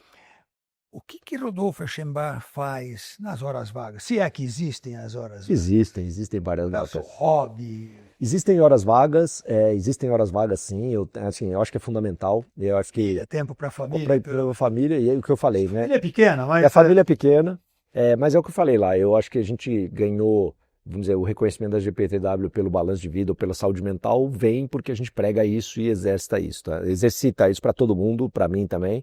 E eu acho que assim, o ponto hoje, às vezes, não é a hora de trabalho, mas se você não parar e não relaxar sua mente, a sua capacidade cognitiva, a sua capacidade de decisão diminui muito. Né? O pessoal me pergunta qual que é o seu maior desafio. Meu maior desafio é tomar decisões que impactam 47 mil pessoas ou 100 mil vidas. Né? Se você pensar em 47 mil pessoas, são 100 mil vidas que eu impacto. Então, uma decisão errada que eu posso tomar pode impactar essas pessoas todas. Essa é a pressão. Positivamente ou negativamente? Positivamente ou negativamente. Eu espero que... A princípio eu estou acertando mais do que errando, e faz parte, mas esse é o peso. Então, se eu não tiver uma capacidade cognitiva boa, se eu não tiver descansado com a minha mente eu não tenho. Então, eu me cuido, eu diria, relativamente bem. Eu faço hoje algumas coisas, tá? Primeiro, minha esposa, hoje, ela era marqueteira, como eu falei no passado, mas agora ela mudou. Ela teve uma doença autoimune há 10 anos atrás, super importante, e a gente... sofreu muito, porque a doença autoimune não é fácil. Não é. E a gente aprendeu a conviver, porque não tem solução, mas a gente foi muito mais pelo lado da medicina ayurvédica e coisas muito mais integrativas, entre aspas, alternativas. Eu acho que elas são menos alternativas do que a gente pensa, mas elas são consideradas ainda pela medicina tradicional, e ela achou o balanço divino. Então hoje o trabalho dela é com wellness, então ela trabalha com qualidade de vida e com toda essa história. Então, vamos dizer, eu tenho a melhor pessoa dentro de casa para me ajudar nisso. Então, desde uma alimentação mais balanceada, ela não é 100% balanceada, mas é balanceada, um pouco de ritmo. Eu faço exercício 7 dias por semana. Assim, exercício... Isso significa todo dia? Isso significa todo dia. Mesmo no tempo que você estava na ponte Londres-São Paulo? Cara, você está sempre em hotel. Você está sempre em hotel. Está sempre em hotel. Você tem hotel, você tem coisas que você pode fazer. Eu não consigo fazer 7 dias por semana, assim, mas na média 5 dias eu faço. Tá? Eu faço coisas, e eu faço o balanceio entre 2 tipos de atividade. Eu tenho 58 anos, então eu já tenho que pensar em longevidade hoje, né? Como é que vai? Então musculação é importante, né? Porque assim, eu já aprendi com os médicos que eu frequento que nada vai substituir musculação, então tem que fazer. Então eu faço musculação 3 vezes por semana com personal para ter disponibilidade, para ter disciplina e tudo.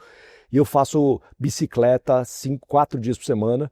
Em São Paulo eu faço uma academia de bicicleta, aqueles indoor bikes. Sim. E fora de São Paulo... essas coisas. Não posso fazer propaganda, né?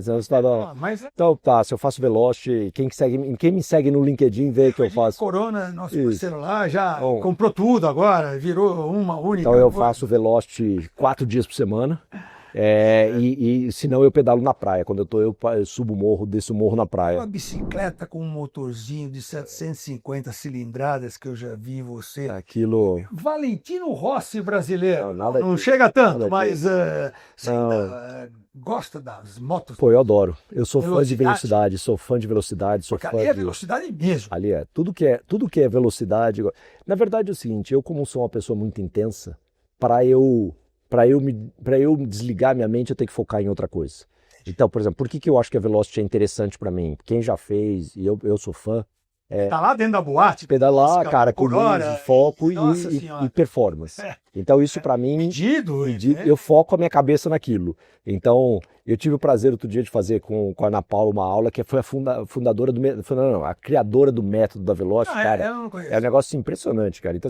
Então eu consigo focar ali e limpar minha mente. Então, a única forma de eu limpar minha mente é focando em outra coisa que me dê prazer.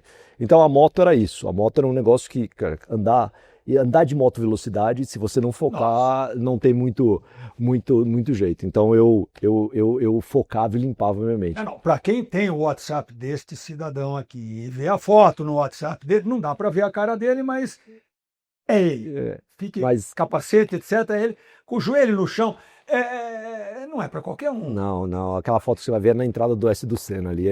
Aqui em Interlagos. Aqui em Interlagos. Mas aí eu parei já uns 10 anos. Um pouco mais. Uns 15 anos eu parei de andar.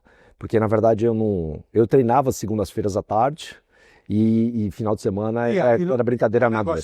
Mas se não dominar, o risco é grande. Então há 15 anos atrás, 12, 15 anos atrás, eu não conseguia me dedicar do jeito que queria, não para ser profissional, mas para baixar o risco, né? E aí eu parei de andar, a moto ficou uns 3 anos ainda parado na garagem, até o dia que eu tomei me livrei, porque eu sofria, cada vez que eu ia no colégio, eu falei que a única pessoa feliz com a minha moto era o mecânico, cada vez que eu ia andar eu tinha que mandar lá para fazer revisão, mas meu capacete, quem vê o meu escritório em casa, meu capacete está lá, meu xodó é meu capacete. Eu que... fiz basquete profissionalmente, muito sério, com um anãozinho do jardim, que nem eu, com 1,75 m, mas na década de 60, 70, era um diferencial você ser amador, era capitão do time, etc. Tive que parar por problemas ortopédicos. E depois eu passei para um esporte com a bola muito menor que a do basquete, golfe. Tá. Tive que parar com ele também por causa da coluna. E o risco no golfe está longe de ser algo parecido com moto velocidade, certo? O risco praticamente zero. Taco, escapar, bolinha, mas nada. Foi intencional essa tua passada? Ou você teve algum problema? Não teve nenhum problema. Ortopédico, como no meu caso? Não, nada. Foi porque eu comecei a ver que, assim, e obviamente nos últimos 15 anos minha responsabilidade começou a acelerar, vamos dizer, no Accenture, e eu não conseguia conviver da melhor forma possível e o ponto é, quando você treina menos ou quando você anda menos, você perde reflexo, a idade também piora isso. Então, assim, aí eu achei que o risco ia ser muito alto pelo risco, né? E aí, de novo, eu tenho uma esposa, tenho um filho e tenho 47 mil pessoas para cuidar na Accenture. Então, eu acho que aí o risco começou a ficar alto, eu parei, eu achei que era mais sã parar. Mas me faz falta, eu adoro adrenalina. E aí eu achei a Velocity. E aí eu achei a Velocity que, de novo, não é a mesma adrenalina, mas eu consigo limpar minha mente. Por isso que a Velocity para mim é uma terapia. E além de tudo eu faço terapia semanalmente, que eu acho que é importante você ter um espaço seu. Meditação? Não é a minha praia, eu não consigo Você limpar... troca uma coisa por outra. A minha meditação é quase que a Velocity, minha esposa fica nervosa se eu falo isso, mas meditação, minha mente, assim, viaja muito. Então eu tenho dificuldade de fazer meditação pela calma que aquilo exige. eu limpo a minha mente em atividades como a Veloce, por exemplo. Mas, de novo, é cada um no seu... Mas eu acho que manter esse exercício... E outra coisa que eu tenho, não importa no mundo onde eu tenho sábado e domingo com a família em casa. Esse é um ponto importante. Eu faço. Cara, eu chego... Normalmente eu chego às sexta de manhã, vou embora. Eu já cheguei 2 semanas seguidas para os Estados Unidos, já fui do México para os Estados Unidos, então chego aqui sexta de manhã, sexta, domingo, domingo à noite eu vou embora. É uma autodisciplina bastante... Mas assim, eu acho que de novo, é o acordo meio da minha esposa, né? É o acordo. Assim, eu estar em São Paulo é importante. Combinado, Pedro, é caro. De novo, eu acho que sim, eu prefiro me sacrificar um pouco, vamos dizer, de dormir às vezes mais noites no avião, mas eu tô aqui em São Paulo, meu filho, de novo, é um menino de 19 anos, é importante estar próximo, então você ficar muito longe, então eu, de segunda a quinta, vamos dizer, eu viajo, minha esposa também com esse tema de wellness está viajando, porque ela está indo muito para a Ásia, a Bali é um dos centros de wellness, Bali é um dos centros de wellness do mundo, muito espiritualizado, então ela vai para lá. Então, assim, a gente faz... é longe daqui. Indonésia é longe. Mas a gente faz vamos dizer, essa troca para sempre ter alguém em casa e todo final de semana eu estou em casa. Então, esses combinados, para mim, são balanços de vida, né? Assim, vamos dizer, você fica mais horas no avião? Fico. Mas para mim é mais importante estar no final de semana com eles aqui do que estar no avião. Né? Te invejo nisso. Na verdade, eu sou felizado porque consegui, não levando a sério isso que você faz agora, do meu filho, do meu primeiro casamento, que você conhece, está trabalhando, inclusive, né? no grupo, digamos assim. É isso aí. Né? E eu saía de casa, ele estava dormindo, e eu voltava, e ele já estava dormindo de novo. Começo de uma empresa, vida de empresário. É isso aí. Não tem certo ou errado. Faz épocas... Tem sorte, muita sorte, sou felizado que tudo deu certo, entendeu? Acabei me separando da mãe dele, etc. Mas somos amigos até hoje, tudo bem. E estou há 32 anos com a Renata, que você conhece. E faço isso com as minhas meninas hoje. Levo para a escola todo dia, Rodolfo. É isso aí. É coisa pessoal que a gente está falando aqui, mas é uma mensagem fundamental. Eu acho que o balanço esse executivo, para quem está... O balanço de vida, para mim, é levando a vida que eu já levei, o que você levou nas empresas hoje em dia. Se não tiver esse balanço, isso seria um recado que você estaria dando para o jovem executivo? Quer dizer, um conselho? Recado e conselho é meio forte, mas é o que eu acho que dá certo para mim. E eu acho que a principal capacidade de executivo hoje é priorização. Né? Eu acho que assim... fala, pô, eu não tenho tempo. Cara, você não prioriza. Então, assim... Tudo é uma questão de tempo. Todos temos 24 horas por dia. Todo mundo tem 24 horas por dia, todo mundo tenta. Pô, pra mim era muito mais fácil, sei lá, eu tô do México e aí eu fico no México, passo o final de semana lá, eu vou pra Miami, depois trabalho em São Francisco, volto. Era muito mais fácil. Mas pra mim a prioridade tá com meu filho. Né? Então, assim, é o que eu prefiro. E assim...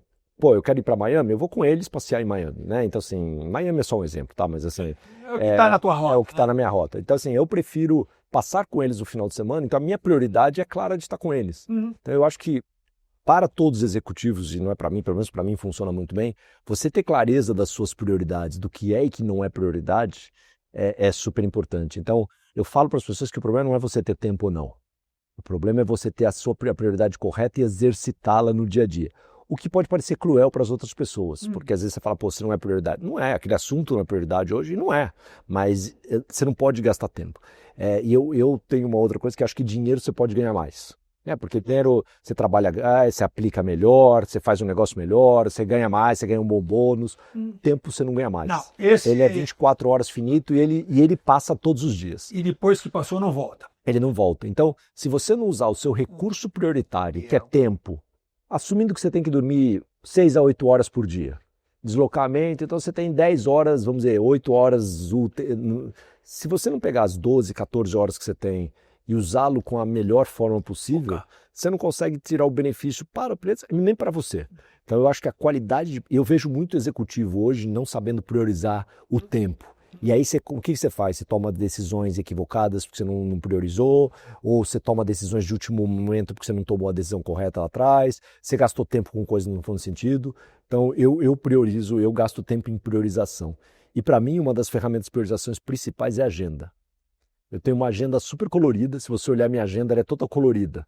que eu coloco coisas pessoais, que eu coloco coisas... Tem os vários níveis de prioridade. Vários não de prioridade, mas de coisas que eu faço. Então, por exemplo, minha vida pessoal tá lá. Tá lá. Minha vida, tá tudo lá, pô. Desde que um médico eu vou, Veloce, tá lá. Por quê? Porque eu sei que aquela prioridade eu tô fazendo. As coisas de clientes tem uma cor, a coisa da Accenture tem outra, a coisa de pessoas na Accenture tem outra. Porque quando eu olho na semana, eu falo, pô, será que eu tô com a prioridade correta? Essa é a pergunta. Né? E a minha secretária que cuida da minha... Eu brinco que a minha secretária é uma agente de logística, ela não é secretária, né? Porque ela faz... E, cara, tem que ter deslocamento, porque senão não dá, entendeu? Você vai... Então, como é que eu faço? E ela consegue olhar e falar, putz, isso aqui é prioridade. Ela tem a prioridade clara. Prioridade de cliente está acima da Accenture. Às vezes ela discute comigo prioridade pessoal que tem. E eu acho que essa é beleza. Por exemplo, semana passada, meu filho está começando a fazer Velocity agora. Também? Terças e quintas à noite, final da tarde ele está fazendo. Cara, terça-feira passada, 6h15 da tarde, eu estava pedalando com ele. Eu falei, cara, é prioridade para mim. Saí 5h30 do escritório, fui pedalar com ele, fomos para casa, tomamos banho, jantamos. Eu voltei a fazer alguma coisa, faz bem. Até melhora a sua performance então, profissionalmente. Certo? Então era prioridade para mim. E, de novo, eu consegui conciliar. Esse é o grande recado para quem está nos assistindo aí, porque muita gente fala, não tem que trabalhar muito, trabalhar. Não é só o volume de trabalho. Não, eu trabalho muito, cara. Eu trabalho pra cacete. Sem dúvida, sinceramente, trabalhar não, mas é um prazer. Não tem outro jeito, né? É um prazer, eu gosto. Mas tem que trabalhar por prazer. Dentro dessa coisa de trabalhar por prazer, deixa eu te perguntar algumas coisinhas.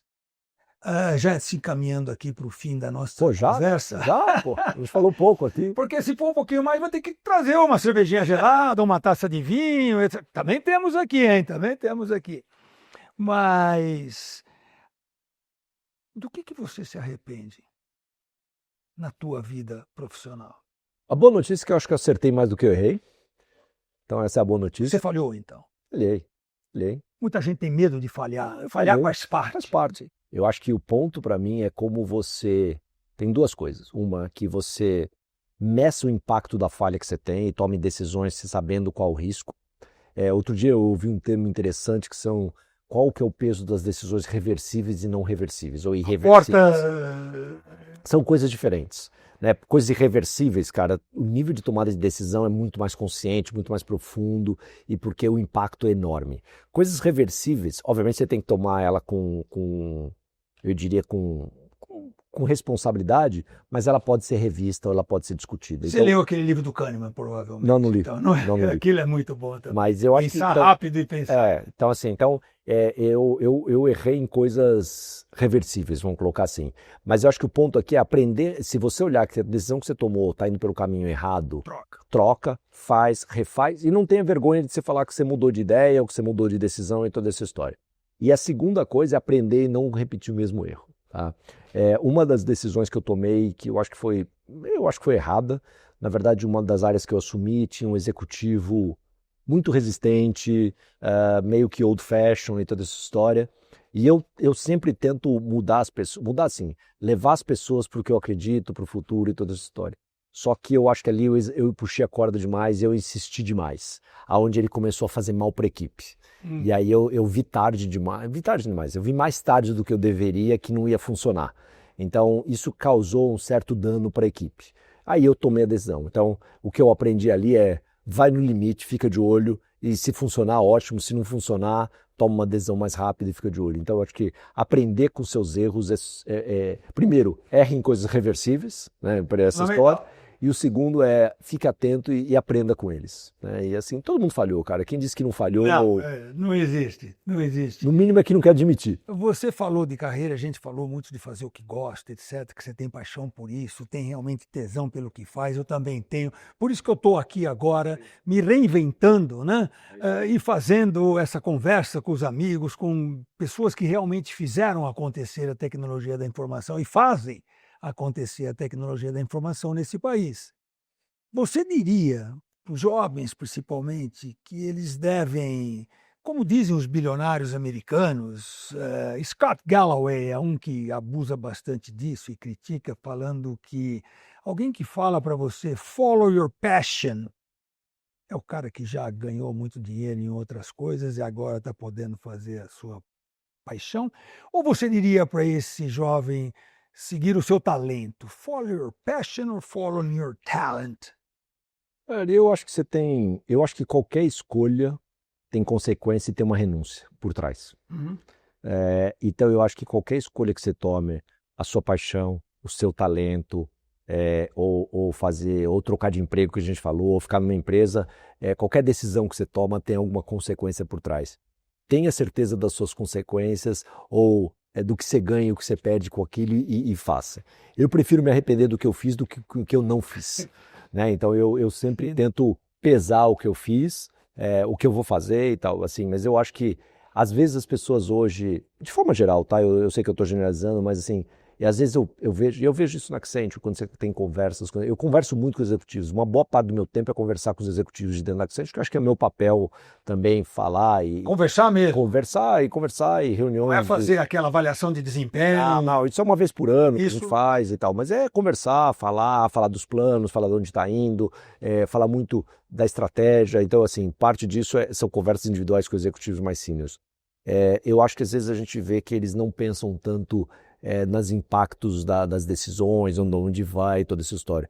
E para mim, por exemplo, eu vejo isso muito em, às vezes, conversas e retenções que eu faço. Quando um executivo vem falar, porque tem uma oferta e toda essa história, você vê que ele não estudou isso. Às vezes é uma visão monetária, ou às vezes não é, mas imediatista. Então, muitas vezes, quando eu vou nessas conversas de retenção, eu não estou preocupado em fazer uma contraproposta. Eu estou preocupado em entender a motivação dele para a tomada de decisão. Vai negociar. E aí, se a tomada de decisão, se fizer sentido numa decisão dele, faz sentido. E assim, tem outras grandes empresas no mercado. Mas, via de regra, não. Vários deles eu vejo que não tem essa motivação intrínseca e clara. Então, e aí você ajuda a pessoa a tomar essa decisão e falar, se você fizer isso, você está ganhando um monte de coisa, mas você está perdendo isso, você está claro? E vários deles não estão claros. Então, entre paixão e talento, obviamente, se você conseguir combinar as duas coisas é perfeito, mas tente entender as decisões que você toma, quais são as implicações do que você vai ter ou do que você não vai ter. Então, acho que essa visão de tomada de decisão é super importante. Tomada de decisão consciente é super importante. Você falou de planos, né? Para o cara, outras empresas, etc. Você está praticamente no topo da pirâmide. Não, ainda tem pirâmide para cima. Tudo bem. Ainda tem pirâmide para cima. Você pode chegar ao presidente global da Accenture e tal, e tem 3 ou 4 brasileiros que eu conheço que são realmente, você também conhece, que chegaram no topo realmente, CEO global de suas empresas, né? E não empresas, né? A própria Vanad, que a Accenture tem 80% dela, se não me engano. Está lá o Rodrigo Caserta, está lá o Marcos Santos, brasileiro, está lá o Marcos Santos da GFT, empresa alemã listada. Tem um brasileiro ocupando esses cargos. Qualcomm, né? Tem um brasileiro como CEO global. E muitos brasileiros em posições sensacionais, em posições realmente muito altas e com muita responsabilidade dentro da própria Accenture globalmente. Sim. Você vê que isso estava falando de talento, é o talento do brasileiro, do executivo, é a flexibilidade. O que tem o executivo brasileiro que o capacita a chegar em posições tão relevantes? Eu acho que, principalmente, duas coisas. Eu acho que crise é uma constante no Brasil ou na América Latina. Né? A gente vive em crise. Né? Desde que eu me recordo profissionalmente, ou desde que eu sou gente, a gente está vivendo algum tipo de crise. É plano Collor, então assim... Então, não lembro o plano Collor, pelo amor de Deus. A gente vive um monte de coisa. Você estava se formando, mas eu já estava me ferrando naquela época. Então, a gente aprendeu a viver em crise e se reinventar na crise, que eu acho que o mundo não está acostumado com isso, ou nem toda parte do mundo está acostumado. Então, isso é um valor do executivo brasileiro. E eu acho que o segundo com as dificuldades todas vem a criatividade. Né? Eu acho que se você tem um campo muito fértil, você precisa ser menos criativo ou exige menos criatividade. E se você tem um campo menos fértil, você tem que ser criativo. Então, eu acho que quando você junta as duas coisas, vamos dizer, a gente viver na crise quase que permanente ou perene e, ao mesmo tempo, as nossas restrições, vamos dizer, que a gente tem, você tem que ser criativo. Então, juntar essa vivência em crise com criatividade é o valor dos executivos brasileiros e por isso que eu acho que hoje ainda, com o mundo do jeito que está, né, totalmente instável, vamos colocar dessa forma, esses skills de executivos são super bem vistos e os brasileiros têm isso. Você empreenderia? não é minha praia. Não é minha praia. Não estou dizendo que não, nunca vou dizer que não, mas não é. Eu tenho amigos empreendedores e bons empreendedores, grandes empreendedores, não é exatamente o que me deixa. Eu gosto desse mundo corporativo, eu sempre gostei desse mundo corporativo. Se o Pedro chegasse para você e falasse, pai, vou empreender, tenho aqui um projeto para uma startup. Bora, se ele achar que esse é o que vai deixar ele feliz, Suportaria, obviamente. Suportaria. Eu acho que eu continuo achando que cada um vai fazer bem o que gosta. Por falar em Pedro, qual o legado que você acredita que você irá deixar para ele? Esse talvez sejam temas diários de reflexão, os temas constantes de reflexão. E eu estou tentando deixar para ele o mesmo legado que meu pai me deixou, que é um legado de conhecimento, um legado de... Não, meu pai faleceu há muito tempo. Eu perdi meus pais muito cedo. É verdade. Eu perdi meus pais há 35 anos atrás, né? Minha mãe numa situação muito complicada, foi um assalto que eu perdi ela há 35 anos atrás e meu pai há 25 anos atrás. Então, assim, foi bastante cedo, mas meu pai me deixou muito tema de fazer a coisa certa, vamos dizer, de um caráter muito, eu diria, assertivo e toda essa história. E eu acho que é isso que eu estou tentando deixar para o Pedro, né? Esse legado para o Pedro de ser um menino, ou ser quase um homem já, né? 19 anos, já chamar ele de menino, ele vai ficar bravo se ele ouvir isso aqui. Para nós sempre serão meninos, meninas. Mas de ter os seus valores, de ter a sua austeridade, de fazer a coisa certa. Eu acho que esse é o valor que a gente está tentando passar para ele. De novo, eu acho que hoje é mais difícil porque a oferta de tudo que você tem, de informação ou até de coisas para caminhos diversos é importante, mas eu vejo que o Pedro está sempre centrado no caminho que a gente trilha. E, de novo, depois dos, sei lá, 17, 18 anos... E eu estava outro dia conversando com a minha esposa, um negócio interessante, né? Porque quando você é pequeno, se leva na escola, aí você conhece os amigos, os pais dos amigos, você vê se a família. Então você tem um ambiente controlado. Hoje em dia é descontrolado, porque na verdade ele está numa festa do amigo da amiga que for, cara. Então assim, você vê que efetivamente você não sabe mais onde ele está. Você faz check-in, check-out com ele também, não? Não, a gente sabe onde ele está, ele avisa onde ele está, se ele sai de um lugar para outro, mas a companhia você não sabe mais. Então é meio que entregar para Deus, né? Se você não vamos dizer, não acredita ou você não conseguiu passar os valores básicos para ele, é um risco. Isso é o fundamental. E a gente acha que a gente conseguiu passar. Tem muita conversa ainda. Ele tá namorando e super sério, é um menino mais caseiro, tá super namorando, uma menina super bacana, mas assim, a gente tenta passar valores o tempo inteiro. Não necessariamente ele escuta e faz parte da idade. Ainda é um adolescente. Mas você vê que depois ele escuta, você vê que na hora ele, não vai, mas depois, 2 dias depois ele fala. Então assim, é um menino muito bacana, é um menino que eu e minha esposa, a Renata, temos muito orgulho do que a gente faz, ele nos traz muita felicidade. Um pouco de preocupação às vezes, mas muita felicidade no dia a dia. Imagina eu com 2 meninas. Então... Check-in, check-out. Não é... Apesar que eu vou abrir um parênteses aqui rapidamente para contar uma história que isso tudo de check-in, check-out, essas coisas, é do nosso tempo. Uhum. Você viaja, eu imagino que você faz check-in, check-out, cheguei, tô aqui, tô lá, tal, não sei o quê, obviamente. Mas, e quando não tinha essa tecnologia? Eu saí de São Carlos, no interior de São Paulo, eu nasci, para passar um ano nos Estados Unidos em programa de intercâmbio com uma família americana, em 1971. 71, você era um bebê. Quase poucos anos. Peguei um ônibus. O máximo que tinha era, aqueles cartões, né, que você mandava... Vinha até São Carlos, até São Paulo, daqui fui para o Rio, junto com o grupo American Field Service, de brasileiros que iam morar lá aquele ano. Voei para Nova York, só tinha o Galeão Antigo, voos do Rio para Nova York, por 2 companhias, que você deve ter ouvido falar, outros acho que nem conhecem, Varig e Panam, que não existem mais nenhuma das duas. Eu voei nas duas, cheguei a voar nas duas.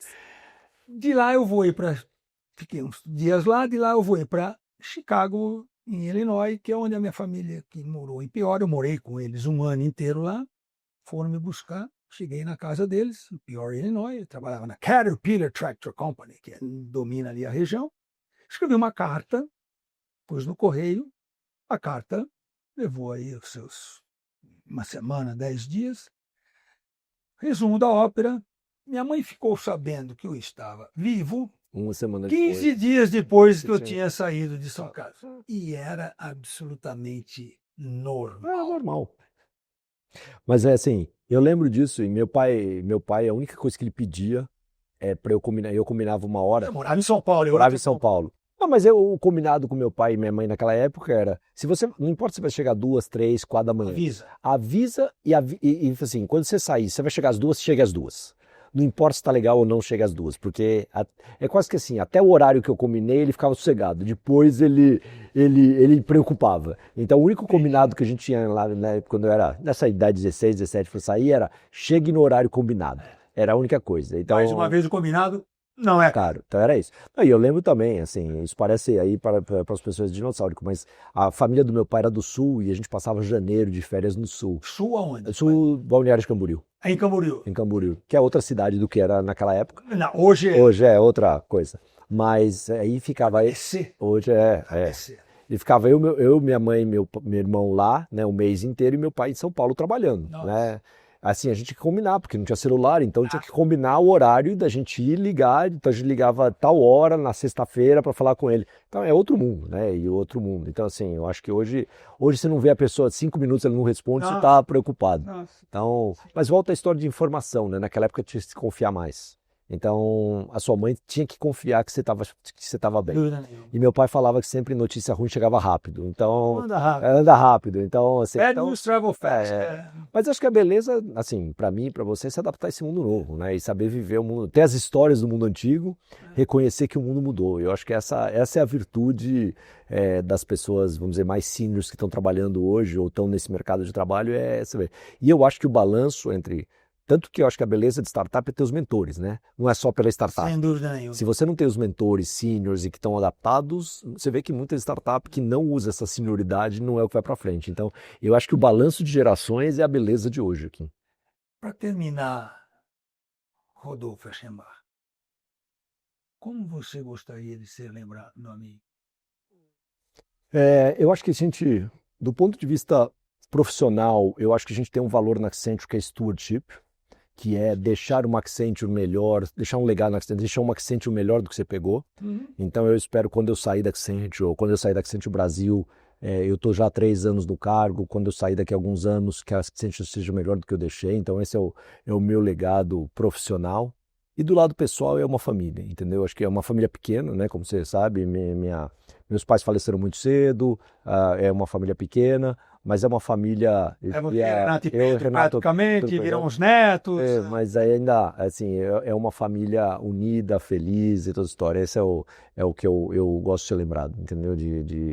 Puta, o Rodolfo construiu. Para mim, embora seja uma família... Minha família também, dos meus pais, eram pequenas, mas eu gostaria de ser lembrado por essa qualidade de construir uma família e do legado do Pedro, deixar o Pedro um menino pronto para a vida. E a Renata, que eu estou próximo há 20 anos, a gente se conhece há muito mais tempo, mas a gente está casado oficialmente há 20 anos, e essa relação... outro dia me falaram que eu estava bem, né? Falaram, pô, você está bem fisicamente, para 58 anos, e aí a resposta... Cabelo, meu amigo, olha, que foi... Empresário acontece isso, tá vendo? Executivo... E aí e o segredo é que um faz bem para o outro, que a Renata também está muito bem, ela tem 55 anos, está super bem fisicamente, e aí diz, e uma pessoa falou pra gente que vocês fazem bem um para o outro, por isso que vocês estão bem. Mas então, você tem uma mulher de wellness em casa, isso não é todo mundo que tem esse privilégio. Não é não. Meu amigo Rodolfo Eschenbach, muitíssimo obrigado. Obrigado a você, obrigado pela oportunidade. Sei do teu tempo, sei da tua agenda. Prioridade. Você ter se deslocado é questão de prioridade. Questão de prioridade. Então, agradeço sempre um prazer. muito ter essa prioridade. Tá aqui com Foi vocês. um prazer enorme falar contigo. Obrigado. E tenho que agradecer também a todos vocês que irão poder assistir em qualquer uma das plataformas onde IT Fórum está presente, no YouTube, até no TikTok. Só para vocês terem uma ideia, mais de 2 milhões de pessoas nós temos aqui. Obviamente que provavelmente nem todos vão assistir. Provavelmente para você que está bem, tem esse cabelo, bonitão, pode ser. Mas a conversa foi muito boa. Obrigado. Vai ajudar muita gente a saber das histórias da TI através de exemplos muito ricos deixados aqui por Rodolfo Echembar. A todos, muitíssimo obrigado pela audiência hoje e vou encontrá-los no próximo episódio do Histórias da TI.